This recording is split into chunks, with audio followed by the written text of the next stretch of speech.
Is my hair all right? How's my tie? What are you doing just sitting there? Don't you know Chinese leader Xi Jinping is here right now? It's gonna be a party. A communist party. Hi, welcome to China Uncensored. I'm your host, Chris Chappell. Chinese leader Xi Jinping is meeting with US President Barack Obama. It's Xi's first official visit to the US, and these two know how to have a good time.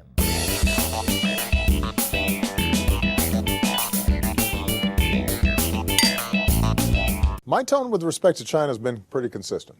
It is in our interest for China to continue what has been dubbed a peaceful, orderly rise.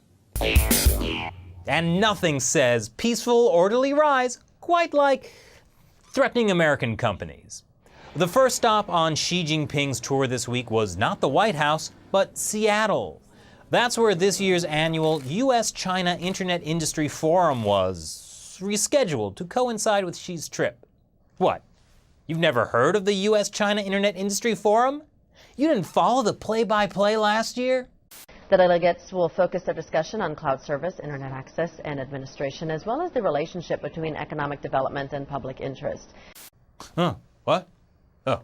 Anyway, you might think that no sane person would ever waste their time coming to an event like this. But this year's forum was a little different. Not just because the leader of the biggest country on earth showed up, but because US tech companies were forced to come. The head of China's propaganda department told them either to show up or face repercussions, according to James Mulvenon of Defense Group Inc. It was the same tactic my high school drama teacher used to get us to go to her musical rendition of Noah's Ark. And this is just one part of a larger effort by the Chinese regime to control American tech companies. They've got a couple of laws that are working their way through the system that would essentially force all foreign companies, including U.S. companies, to turn over to the Chinese government mechanisms where they could snoop and keep track of all the users of those services. That was back at the beginning of the year. But now, the Chinese regime is taking it to the next level.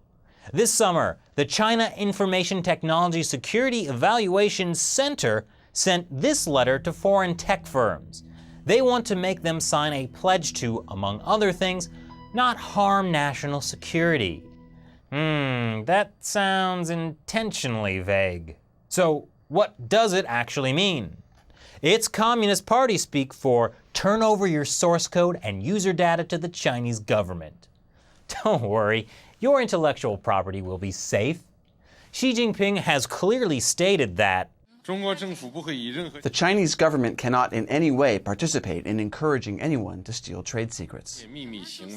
So, when the FBI indicted 5 Chinese military personnel for stealing trade secrets from US companies, they didn't work for the Chinese government? Anyway, it would be stupid for any US company to actually sign this document, since that would be like shooting yourself in the foot. But just because it would be stupid doesn't mean it won't happen. You see, US firms want access to the Chinese internet market before homegrown companies can develop and squeeze them out. And in order to do that, some US companies are willing to bend over backwards to appease the Chinese regime. For example, IBM and Qualcomm both voluntarily offered up their intellectual property to Chinese companies after facing pressure from the Chinese regime. Others, like the CEO of Uber, have adopted CCP jargon while giving speeches in China. Dell pledged to invest $125 billion in China over the course of 5 years.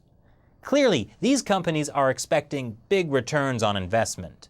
Except that might not happen. You can watch this recent episode to learn about how China is sucking trillions of dollars out of the US economy. When the Chinese regime says the price of doing business in China involves handing over your intellectual property, the only thing you're doing is saving them the trouble of trying to hack you. In an effort to get into the Chinese market before Chinese companies can, American companies are essentially giving their technology to those very same companies that will then just outcompete them a few years down the line. like how Chinese authorities recently banned their government offices from using the latest version of Microsoft Windows and replace it with a made-in-China operating system that looks suspiciously familiar. Does this mean US companies are blind to what's happening? Not really.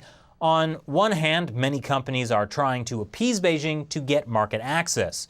But on the other hand, back in the US, a lot of business leaders are lobbying the US government to do more to push back against these kinds of demands by the Chinese regime. But asking for protection while engaging in risky behavior is still probably not as good as avoiding that risky behavior altogether. So, what do you think? Leave your comments below. I would also like to take a moment and say thank you again to all my Patreon supporters. Your contributions play a big part in making this show possible. Once again, I'm Chris Chappell. See you next time. Which country is really the world's largest democracy? The answer to that, obviously, is China. That's why China is now considering a plan to build floating islands in the South China Sea.